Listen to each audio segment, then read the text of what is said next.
son camellones chontales.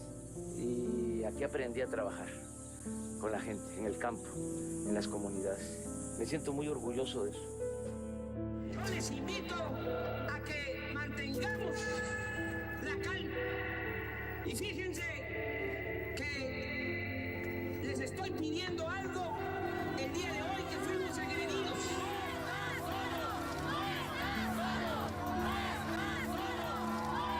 Parezco continuidad ante este tribunal por el juicio de desafuero en mi contra.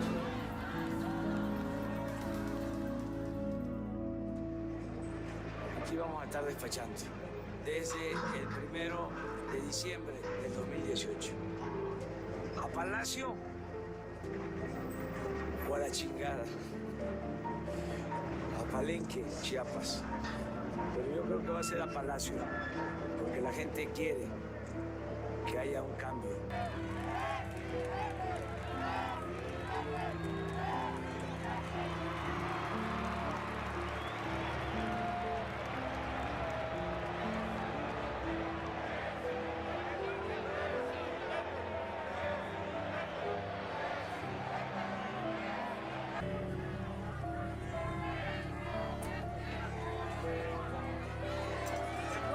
Te dije a Palenque, a Palacio. El pueblo de México quiso que fuese a Palacio. Yo no le voy a fallar al pueblo de México. Voy a estar a la altura de este gran pueblo.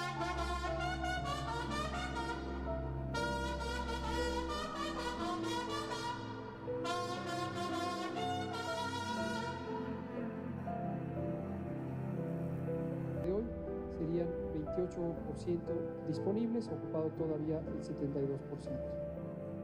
Para aquella petición de 1 millón de cubrebocas 3M que nos tiene parado el gobierno de Estados Unidos con la empresa 3M, que es que la tasa de muertos anuales de 580 por cada 100.000 habitantes versus 25 que tiene el COVID.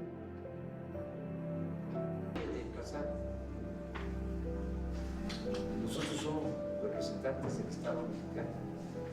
Nosotros tenemos que representar al pueblo. Hacer una transformación pacífica, pero igual de profunda, como la independencia, como la reforma y como la revolución. Esas 3 transformaciones se tuvieron que hacer con las armas. Una revolución Distinta. pero revolución.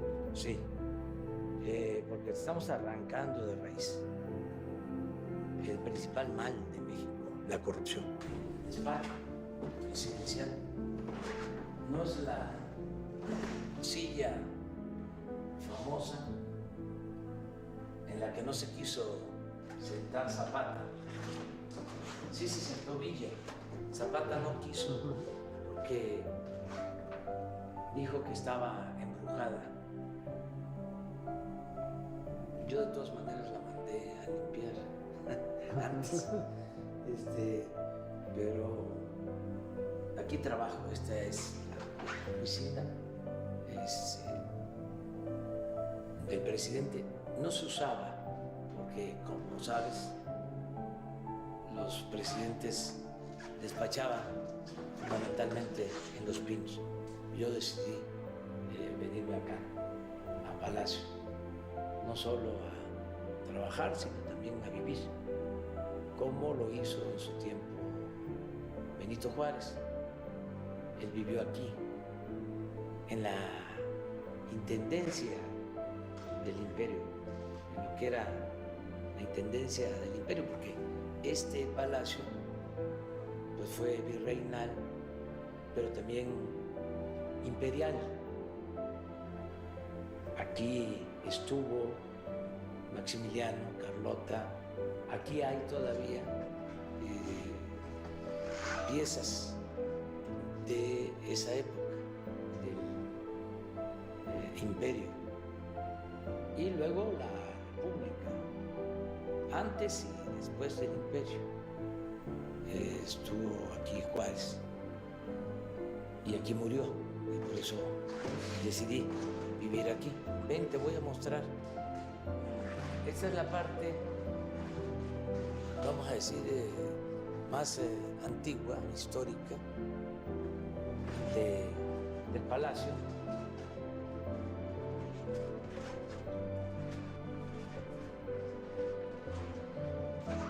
Estos son los corredores. Este se llama el patio de honor. Aquí está la escalera principal. Este es un primer piso. Mira, te hablaba yo de Maximiliano. Esta pieza es de Maximiliano. Es el imperio. Es el imperio. Esta es la corona.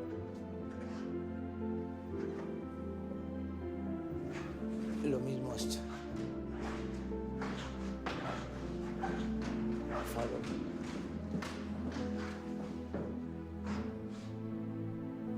Y ahí está el Inafable. Sí. Ah, aquí están los presidentes. Es Comonfort, Juárez, Lerdo, Porfirio, Madero, Venustiano Carranza. Están todos. De la Huerta, Obregón, Calles, Portes Gil y todos los que siguieron.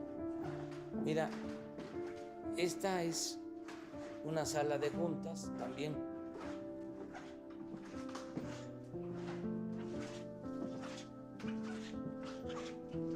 Aquí firmamos Zapata. De la época, sí. Aquí nosotros estamos Sí, para firmar Zapata. sí, sí. Porque esa silla, también presidencial, es antigua. La silla original en la que se sentó Villa está abajo en un museo. Se tiene. Y de los camellones chontales a este esplendor. Imagínate, no olvido de dónde vengo. No olvido que vengo de abajo, vengo del pueblo. Y por eso estoy aquí, que es el sitio, el recinto del poder público más importante de México, pero no dejo de pensar y de llevar a la práctica el principio de que el poder dimana del pueblo y se instituye para su beneficio. Yo soy un representante del pueblo de México y de manera muy especial, aunque represento a todos, es un timbre de orgullo poder representar más, darles preferencia, si se puede decir así, a los pobres, a los necesitados.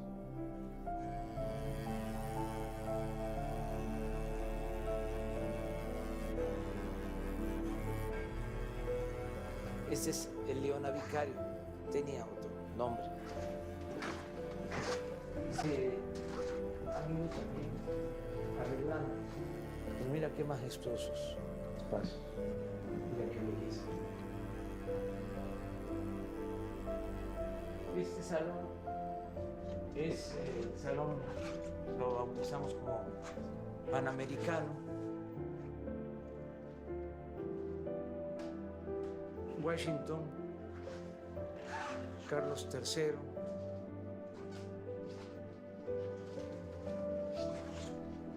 el Libertador, Bolívar y Martí. Que Martí está más presente que nunca. El pensamiento martiano parece ser una influencia decisiva. Sí, hay que regresar a Martí, diría Silvio Rodríguez. Tenemos que inspirarnos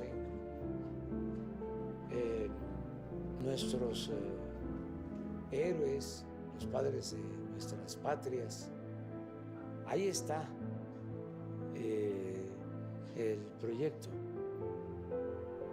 Lo que pasa es que se abandonó, se fue eclipsando. Pero hay que regresar a Hidalgo, a Morelos, a Juárez, a Martí, a Bolívar, a Madero, a Villa, a Zapata, al General Cárdenas. Ahí están las enseñanzas. Y también a Salvador Allende, en el caso de América Latina, a Nelson Mandela, a Luther King, a Gandhi y a muchos otros que son referentes. Ser nacionales y universales. Pero como decía Martí, precisamente, aunque haya un injerto, decía, con lo universal, procuremos que el tronco sea nuestro, que siempre el tronco sea nuestro. No dejemos de ser internacionalistas, universales, pero que no olvidemos nuestra identidad, nuestra idiosincrasia. Un error gravísimo. Por eso fracasó el modelo neoliberal, entre otras cosas. Es de que se impuso de manera homogénea, sin respetar las características propias de cada pueblo, de cada nación. Fue una imposición. No es posible ni en México hacer eso, porque México es un mosaico cultural. Son muchos Méxicos. Entonces, imagínate una sola receta para todo el mundo, una sola agenda para todo el mundo, reformas estructurales para todo el mundo, lo mismo, privatización para todo el mundo, reforma energética para todo el mundo, reforma laboral para todo el mundo, reforma fiscal para todo el mundo, igual para aplicarse en España o en Francia o en Argentina o en Brasil o en México. Eso es un absurdo. Eso fue una actitud prepotente. Las políticas económicas se tienen que aplicar a partir de cada realidad. En el caso de nosotros fue vergonzoso que durante 30 años no se hizo un plan de desarrollo propio, apegado a nuestra realidad. Se copiaban. Siempre se copiaba. ¿Sí? Ahora el plan de desarrollo nuestro es distinto completamente. Fue una ruptura, un antes y un después. Y ya en el plan de desarrollo nuestro, pues lo fundamental es el bienestar, es el combate a la corrupción, la austeridad. Nada de eso estaba en el modelo neoliberal impuesto por décadas en el país. Pero en fin, vamos a seguir. Este es el Salón de Embajadores. Aquí se recibían las cartas credenciales. Yo ya no lo hago así. Yo recibo a los embajadores en el despacho, pero era para esto, el salón. El gobierno austero tiene también Sí, conservar, digamos, una línea de actuación. Sí. en todas estas situaciones. sí. Cambiar, mantener el protocolo republicano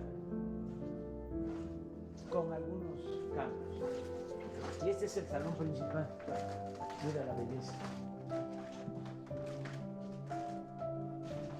Estos son retratos de la época. Retratos de época. Es la batalla de Puebla.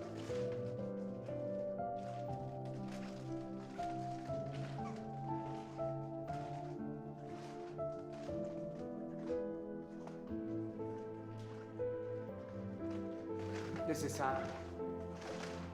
Pintado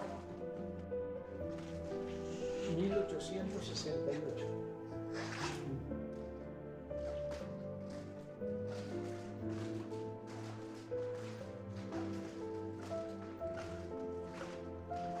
Me encuentro de Chipla.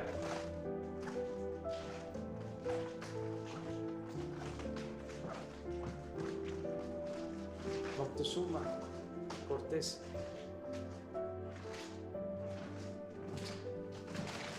Ese es el balcón. Desde donde se hace el grito. Sí, aquí es Bajo del cual, el grito. pero debajo del cual se celebraron las jornadas de lucha durante muchos años. Muchos años. Sí. Muchos años. Momentos muy tristes. Pues aquí estuvimos protestando. Vamos a ver si podemos no, creo que no vamos a poder. Es que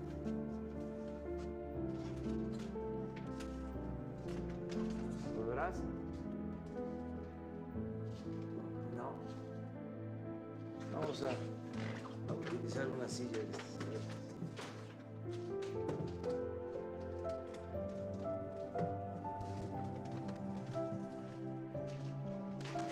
Vamos.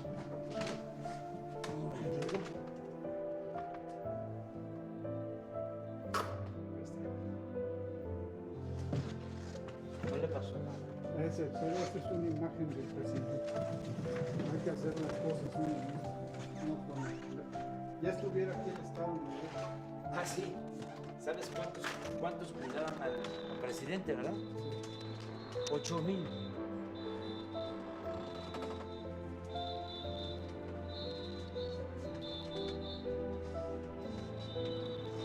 Esta es la plaza. Estamos en la cuarentena por el coronavirus. De todas maneras, para nosotros es un alivio conocer al sistema nacional de la nación. Nosotros votamos por usted porque sabíamos que era usted nuestro reto y por eso estamos aquí.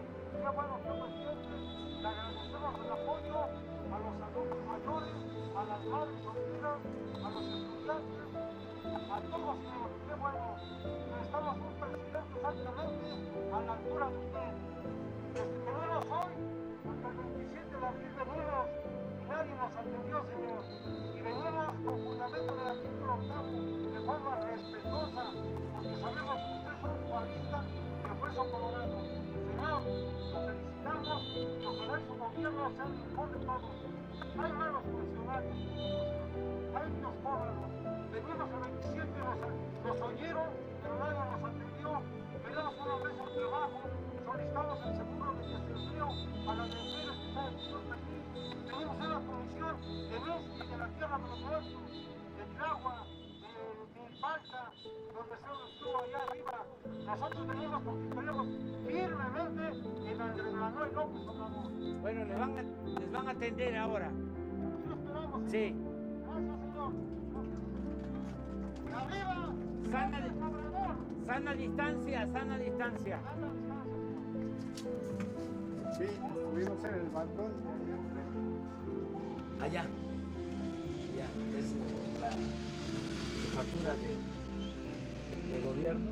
Sí, te acuerdas, ¿no? Estuvimos hablando de cómo Ah, sí, me acuerdo que el de... desafuero, Sí, de sí, que se sí. salió de ahí Sí. y ahora acá. Estaba la promesa de Oapalenque o Oapalacio. Guapalenque, Guapalacio. Sí, sí, ese video muy bueno. Vamos a hacerlo.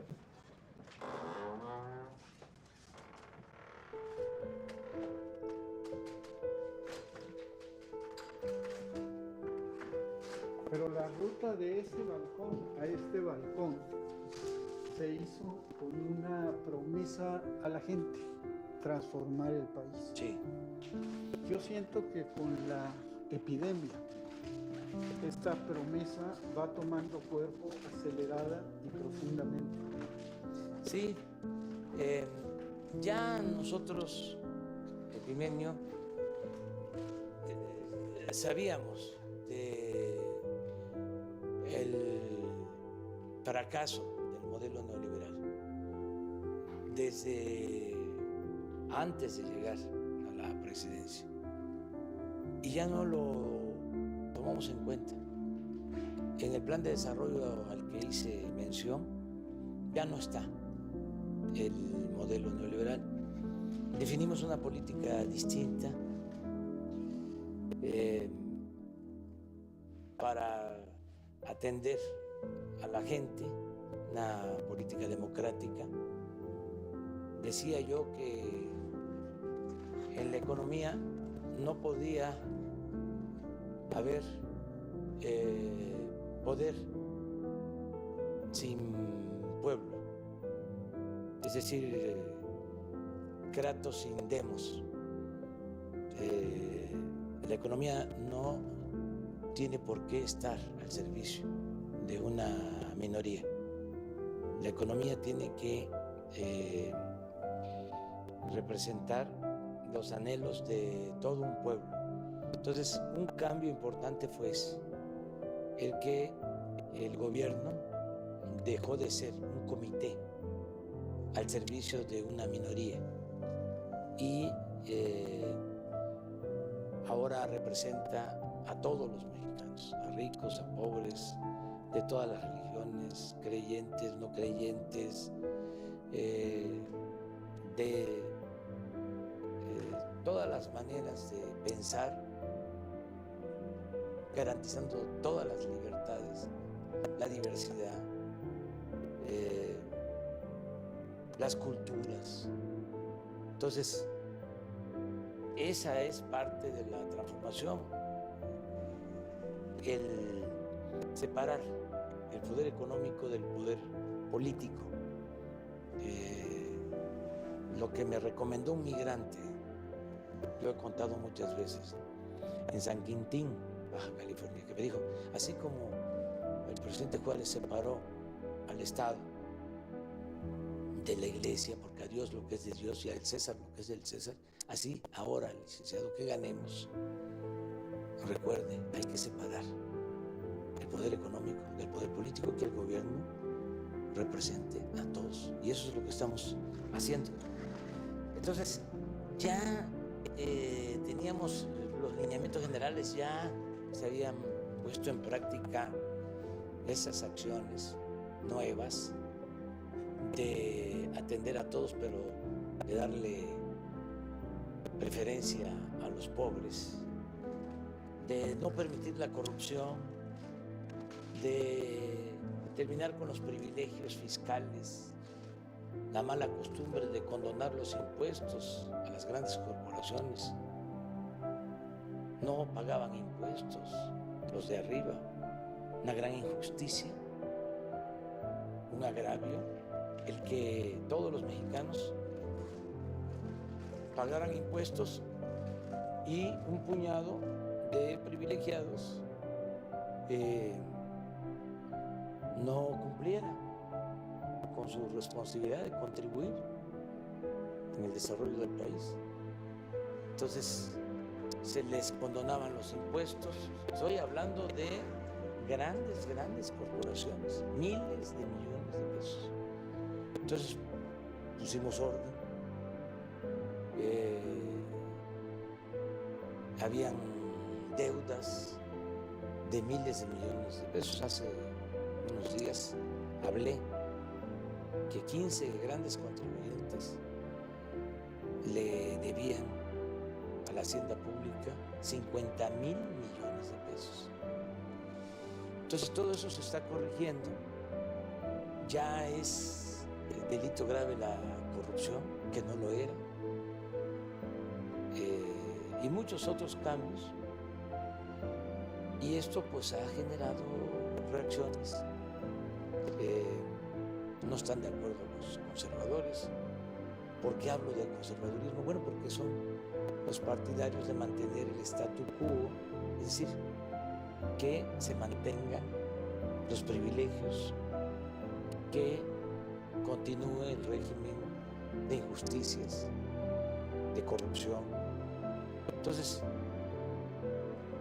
ellos no ven con buenos ojos esta transformación, pero nosotros llegamos para transformar, no por la parafernalia del poder. Llegamos para hacer historia y no le vamos a fallar al pueblo. Entonces ahora con la pandemia, esa misma política la hemos profundizado, porque cuando se presentaban crisis durante el tiempo del neoliberalismo, ¿qué se hacía? Bueno, pues se recurría a endeudar al país, se aumentaba el precio de las gasolinas,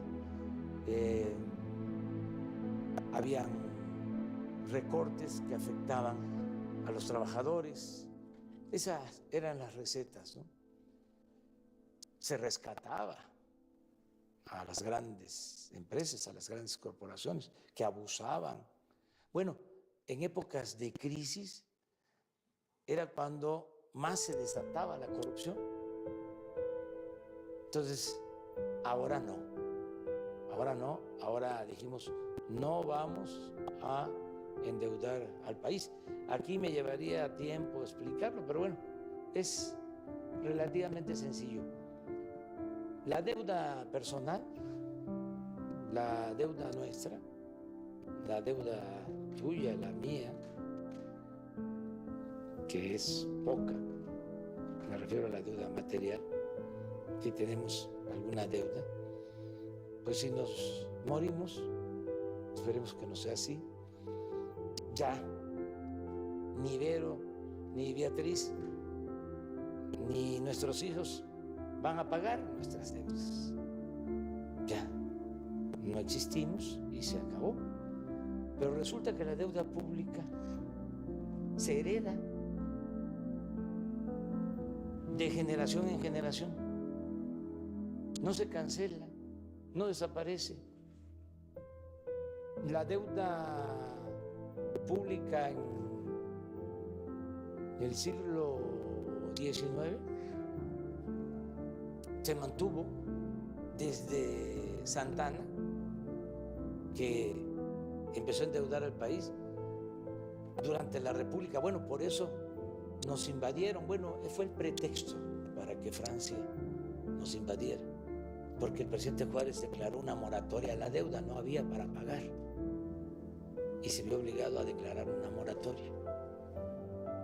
Y por eso nos invadieron los franceses. Luego Porfirio Díaz tuvo que reconocer esa deuda que venía desde Santana. La deuda que contrajo también Porfirio Díaz, porque se piensa que fue un gobierno muy eficaz en lo económico, y lo cierto es que Porfirio Díaz también endeudó al país, sobre todo porque compró las acciones de las empresas ferrocarrileras. Las compañías extranjeras que tenían los ferrocarriles fueron rescatadas por el gobierno, una especie de FOAPROA en aquel entonces, y la deuda pasó a manos del gobierno. Los ferrocarriles se volvieron nacionales porque el gobierno compró los bonos, se endeudó. Pero mira lo que era ese régimen para los insensatos que dicen que fue un buen gobierno. Ya era nuestro todo el sistema de ferrocarriles, porque ya se había rescatado, se le había comprado a las empresas extranjeras, y los extranjeros seguían manejando los ferrocarriles, ya siendo nuestro. Doble saqueo. Sí, porque no se le tenía confianza, fe al pueblo de México. Es hasta Madero en que ya empiezan los mexicanos a manejar los ferrocarriles, que eran nuestros. Pero bueno, las deudas se van heredando de generación en generación. Últimamente hablábamos de FOAPROA. Es una deuda que originalmente significaba 1 billón de pesos hace 20 años. Se han pagado de intereses otro billón y todavía la deuda se mantiene, el principal. En lo general tenemos con el FOAPROA ese rescate que se hizo de grandes corporaciones, esa operación de convertir deudas privadas de unos cuantos en deuda pública costó 3 billones de pesos. Ya la estamos pagando y se calcula que se va a terminar de pagar en 50 años. Fíjate, nosotros llegamos aquí y por mantener la confianza en el país, para no provocar una crisis, para respetar acuerdos, decidimos seguir pagando los intereses de esa deuda. Y a mí me tocó, yo que estuve siempre en contra del FOAPROA, que escribí un libro que se llama FOAPROA Expediente Abierto, que documenté todo el saqueo. Me toca a mí enviar desde el año pasado el presupuesto para la aprobación en la Cámara y ya tengo que contemplar 40,000 millones de pesos de intereses por un año. Este año también 40, 50,000 millones de pesos solo de intereses del FOAPROA. Entonces, no vamos a seguir con eso. Viene la crisis sanitaria, la del coronavirus, la pandemia, y todos los gobiernos, siguiendo las recomendaciones del Fondo Monetario Internacional, lo que hacen es endeudarse. Nosotros no. Nosotros ahora estamos profundizando en el combate a la corrupción y en la austeridad. Antes se le pedía al pueblo que se apretara el cinturón. Ahora el gobierno es el que se está apretando el cinturón. Te pongo un ejemplo. El último año del gobierno del presidente Peña, aquí en la presidencia, ejercieron 3,600 millones de pesos. Nosotros ya, el año pasado, el primer año de gobierno, ejercimos 800 millones. Es decir, 2,800 millones menos.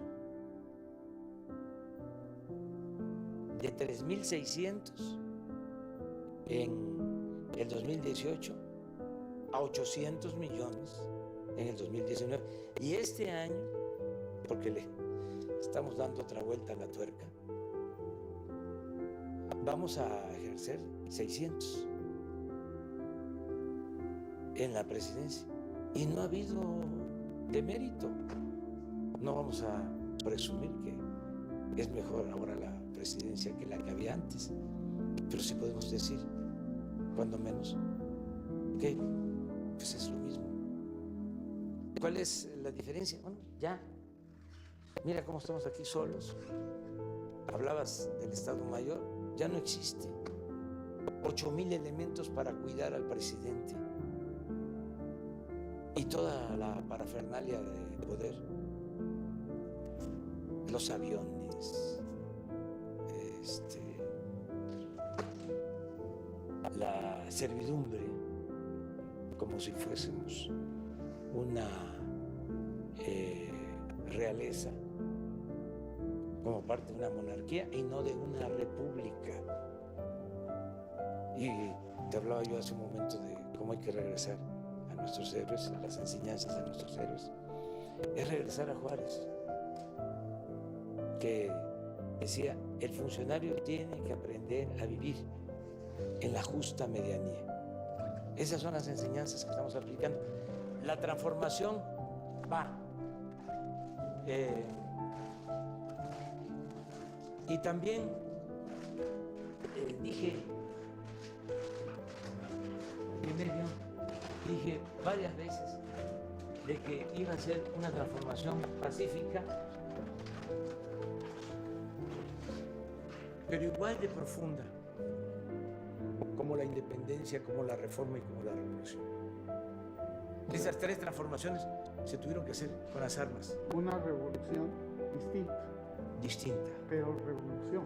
Sí, porque estamos arrancando de raíz el principal mal de México, la corrupción. Entonces, esto, como es natural, genera inconformidades y hay grupos que se oponen. De ahí viene el término reacción, los reaccionarios. Yo creo que todavía no alcanzan a constituir un grupo reaccionario, porque todavía no se articulan bien. Desde luego, sí están muy enojados, están de mal talento y talante, porque nos están atacando mucho en los medios de comunicación convencionales, todos los días. Y están, incluso yo siento, que pasan del enojo a la conspiración y a la incitación al golpe. Sí, pero no hay condiciones para eso. No han podido crear esas condiciones. Y además, nosotros tenemos el apoyo de la gente, el respaldo popular. Pudieron derrocar y asesinar a Madero porque, siendo un hombre bueno, un demócrata auténtico, no pudo, no le dio el tiempo para hacerse de una base social de apoyo. Creo que perdió la oportunidad cuando había buenas relaciones con Zapata y con Villa. Con Villa siempre las tuvo. Sí, con Zapata,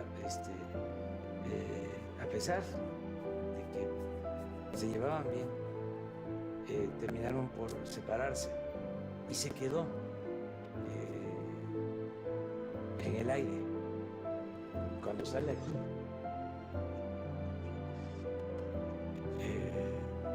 al momento de la traición, hablarle a la gente, el pueblo no lo secunda. En cambio, sale Huerta y lo apoya. Muy lamentable, de los tiempos más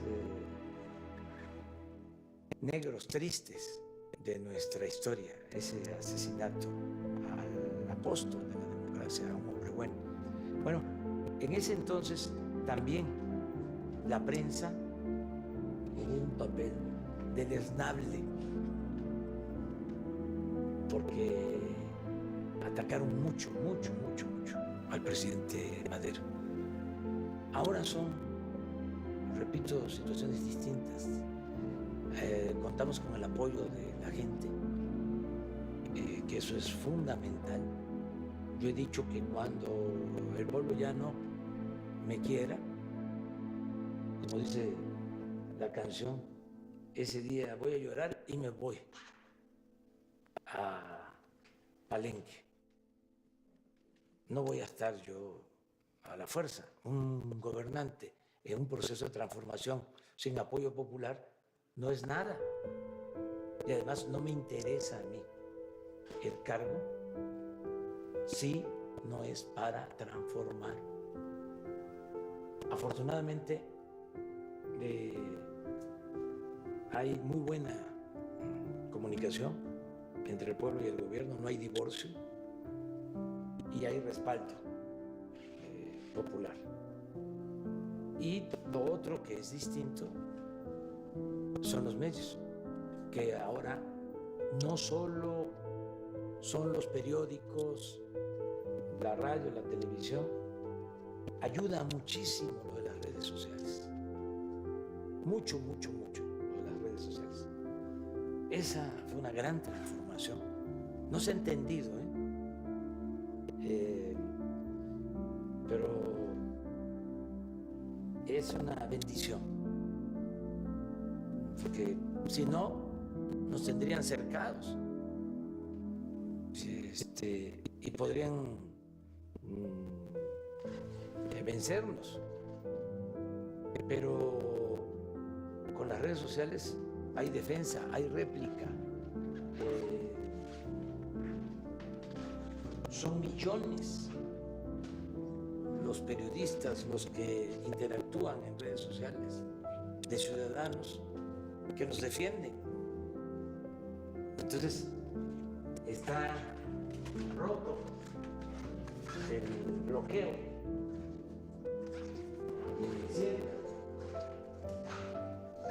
Mira, hablando de Zapata,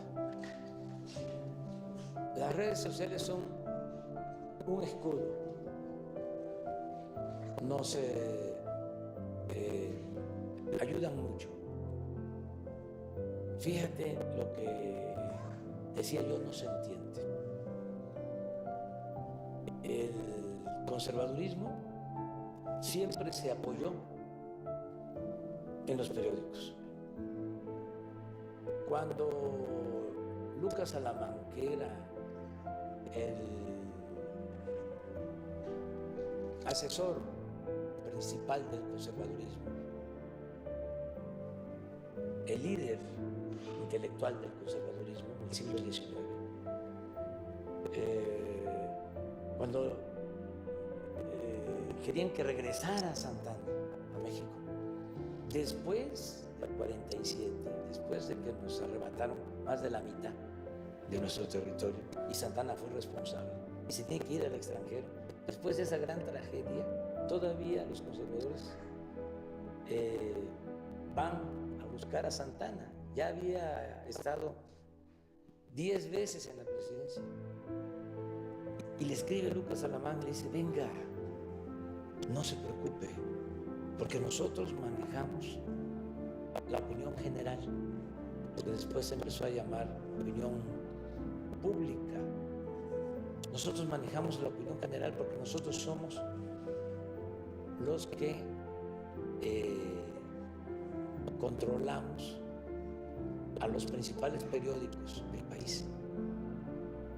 Y en efecto, regresó Santana y desde Veracruz hasta la Ciudad de México lo ovacionaron, ¿sí? Bueno, estamos hablando de 70 años, porque esto fue 1853, 1852, como 70 años antes de Goebbels, que decían que la propaganda era lo fundamental, que una mentira que se repetía muchas veces se convertía en verdad. Lo que hicieron conmigo en el 2006.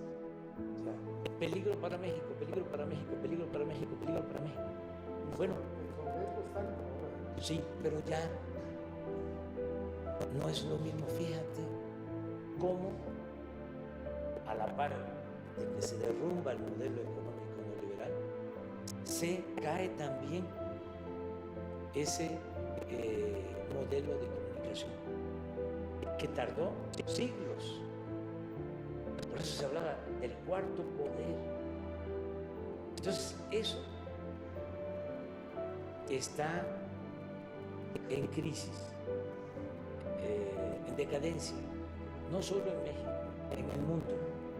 Por eso si el New York Times hace un artículo en contra del gobierno de México, pues digo, sí está bien, es un periódico famoso, pero su influencia está muy acotada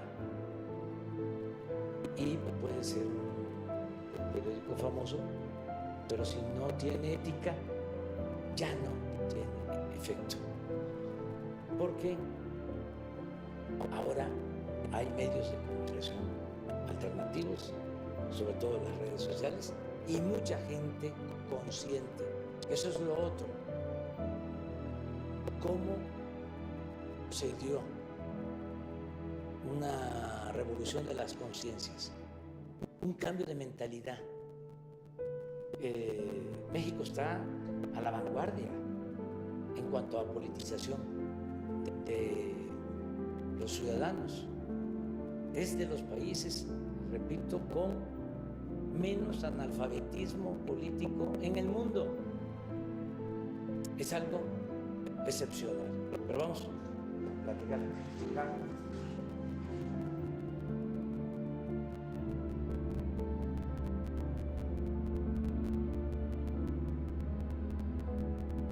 Y ahí sí pasar. Procuremos la dignidad de nuestro pueblo.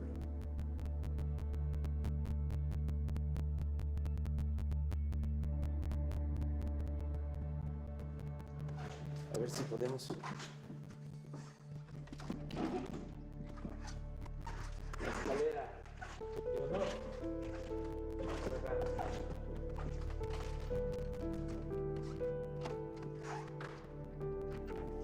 No.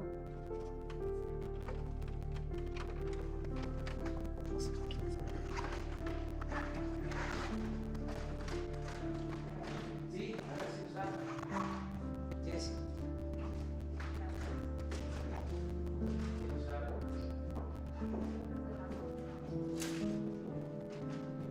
Mira, capaz.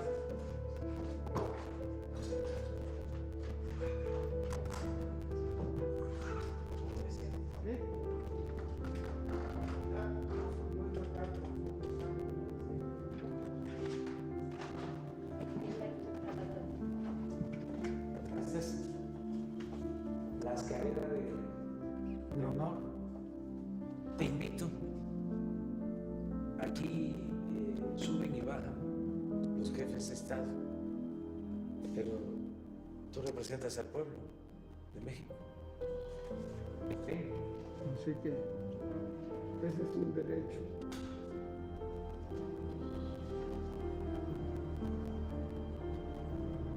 Y la frase de Vicente Guerrero: la patria es primero.